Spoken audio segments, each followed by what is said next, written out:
الله الرحمن الرحيم. شروع اللہ کا نام لے کر جو بڑا مہربان نہایت رحم والا ہے. عمومی طور پہ ہوتا یہ ہے کہ لوگ کہتے ہیں جان ہے تو جہان ہے. جان اور جہان کا فلسفہ ہم بچپن سے سنتے آئے ہیں. لوگ کہتے ہیں جائیداد چھوڑ دو، فلاں چھوڑ دو، فلاں چھوڑ دو، نظریات پر بھی کمپرومائز کر لیتے ہیں. جب جان نہیں ہے تو پھر باقی کیا؟ جان ہے تو جہان ہے. اس فلسفے کو حسین ابن علی نے بدل کے رکھ دیا کہ جان ہے تو جہان ہے. حسین نے بتایا جان نہیں ہے پھر بھی پوری کائنات تیری ہے. لوگ یہ کہتے ہیں کہ اگر لٹ گئے تو پھر سب کچھ برباد ہوگا. حسین نے یہ فلسفہ دیا لٹ کے ہی تو آباد ہوا جاتا ہے. یزید سب کچھ بچا کے بھی نہ بچ سکا، حسین سب کچھ کٹا کے بھی زندہ و جاوید رہا. یہ فلسفہ دیا سب کچھ کٹ جائے، سر نیزے کی نوک پہ بھی چڑھ جائے، خاندان کی لاشیں بکھری پڑی ہوں اور گھوڑوں کے ٹاپوں تلے روندی جائیں، کفن بھی کھینچ لیے جائیں، خیموں کو بھی آگ لگا دی جائے، لیکن سر شہیداں پھر بھی نیزوں پہ بلند ہی رہے گا، اونچا ہی رہے گا. یہ فلسفہ حسین ابن علی نے دیا. یہ سر جھکنے کے لیے نہیں ہے، یہ سر اوپر بلند ہونے کے لیے. اور میں ایک بات کہا کرتا ہوں، لوگ سر بچانے کے لیے ہاتھ دے دیتے ہیں، ظالم کے ہاتھوں میں ہاتھ دے دیتے ہیں کہ سر بچ جائے. حسین نے ہاتھ بچانے کے لیے سر دے دیا.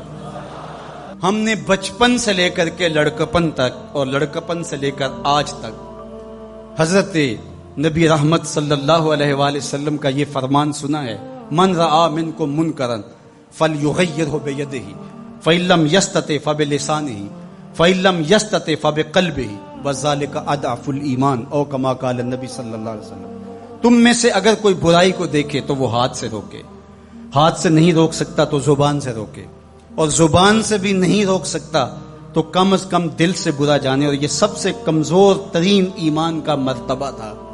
جو لوگ کہتے ہیں امام حسین کربلا میں کیوں گئے، میں انہیں کہتا ہوں امام حسین حضور کی گود کے پالے ہوئے تھے، کمزور ایمان والے نہیں تھے کہ دل میں ہی کڑتے رہتے اور ظلم کو اور جبر کو اور زیادتی کو اور ناانصافی کو ہاتھ اور زبان سے نہ روکتے. حضرت امام حسین کے خطبے دیکھ لیجئے، قدم قدم پہ خطبے دیے. محمد بن حنفیہ کے نام جو آپ نے وصیت نامہ لکھا تھا، آپ نے فرمایا انی لم اخرج عاشرا ولا بطرا ولا مفسدا ولا ظالما. میں سیر سپاٹے کے لیے نہیں جا رہا اور نہ ہی میں اپنی کسی خواہش کی تکمیل کے لیے جا رہا ہوں. میرے اہداف میں، میری خواہشات کے کسی گوشے میں یہ موجود نہیں ہے کہ میں تخت و تاج حاصل کر لوں گا. انما خرجت لطلب الاصلاح فی امت جدی. میں اپنے دادا کی امت کی اصلاح کے لیے جا رہا ہوں. اريد ان آمر بالمعروف وانہا عن المنکر. میں امر بالمعروف اور نہی عن المنکر کے جذبوں سے مالا مال ہو کے میں اس سفر کو اختیار کر رہا ہوں.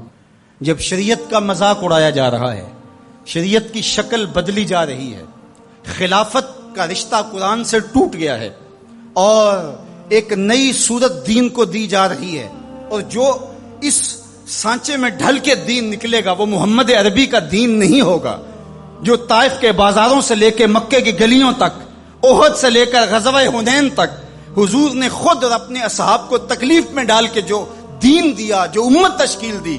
یزید اس سارے نظم کو بدل رہا ہے، تو کیا نبی کا نواسا جس کو حضور نے گود میں پالا ہو وہ خاموش ہو کے بیٹھ جائے؟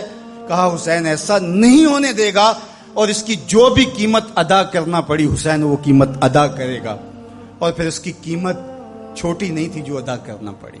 اگر حضرت امام حسین رضی اللہ تعالیٰ عنہ اس وقت کربلا کے تپتے ہوئے ریگزار میں اس میدان حق و باطل میں اپنی قربانی پیش کر کے جبر کا راستہ نہ روکتے تو یہ بات اچھی طرح سے ذہن نشین کر لیجئے، اسلام کی یہ شکل جو آپ کو دکھائی دے رہی ہے یہ موجود ہی نہ ہوتی. دنیا کے اوپر کتنی تہذیبیں، کتنی ملتیں اور کتنی اقوام، جب ان کے اندر تغیر آیا تو وہ اپنی اصل صورتی چیزیں کھو بیٹھی. دنیا کے اوپر کتنے مذاہب، یہودیت کی شکل دیکھ لیجئے، کیا یہ وہی صورت ہے جو حضرت موسیٰ لے کر آئے؟ عیسائیت کی شکل دیکھ لیجئے، کیا یہ وہی صورت ہے جو حضرت عیسیٰ لے کر کے آئے؟ ابھی کچھ دن ہی نہیں گزرے تھے تو حواریوں کے بعد جو ہوا اور جس طرح سے دین عیسیٰ کا حلیہ بگاڑ کے رکھ دیا گیا، جس طرح موسوی دین کی شکل تبدیل کر کے رکھ دی گئی، تو کیا دین محمدی کی شکل باقی رہ جاتی؟ جب یوں دین کی صورت اور شکل کو بدلنے والے میدان میں آپ موجود ہوئے تھے، لیکن باقی ادیان، باقی تہذیبیں، باقی ملل، باقی قومیں، ان کی شکل اس لیے تبدیل ہو گئی کہ اس شکل کو بچانے والا کوئی حسین وہاں نہیں تھا، اور یہاں اس دین کی اصل صورت اور شکل اس لیے موجود رہی کہ اس دین کو بچانے والا حسین ابن علی موجود تھا۔ مسٹر گوکھلے نے کہا تھا کہ اگر حسین ابن علی رضی اللہ تعالی عنہ نہ کھڑے ہوتے تو اسلام یا تو مٹ ہی جاتا، اور اگر موجود رہتا تو اس کی وہ شکل نہ ہوتی جو محمد بن عبداللہ لے کر آئے تھے، اس کی شکل وہ ہوتی جو یزید پیش کر کے جاتا۔ لیکن حسین ابن علی کی قربانی، ان کی نہضت کی وجہ سے، ان کے قیام کی وجہ سے، ان کے کھڑا ہو جانے کی وجہ سے 14 صدیاں گزرنے کے بعد آج بھی وہی اسلام ہے جو آمنہ کا لال دے کے گیا تھا۔ یہ حسین ابن علی کا کام ہے جو حسین نے کیا، اس لیے حضور نے ناز کیا حسین پر، کہا کہ حسین منی و انا من حسین، حسین مجھ سے ہے اور میں حسین سے ہوں۔ یہ مجھ سے ہے کہ میری بیٹی کا بیٹا ہے، میری نسل ہے، میرا نسب ہے، میں حسین سے ہوں، قیامت تک میرے دین کا جھنڈا جھولتا رہے گا، تو اس کی بنیادوں میں لہو حسین ابن علی کا۔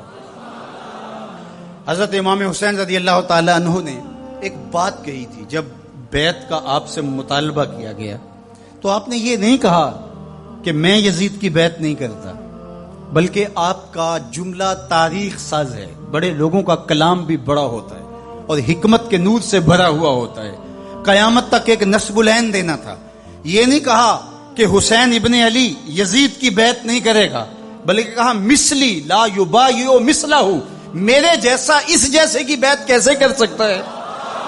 تو یہ قیامت تک کے لیے لاہ عمل دے دیا کہ جو حسین کے نقشے قدم چلنے والا ہوگا وہ وقت کے یزید کے ہاتھ میں ہاتھ نہیں دے سکتا، چاہے گردن کٹ جائے، بازو کٹ جائے، خاندان لٹ جائے۔ یہ حسین ابن علی کا پیغام ہے۔ مولاي صل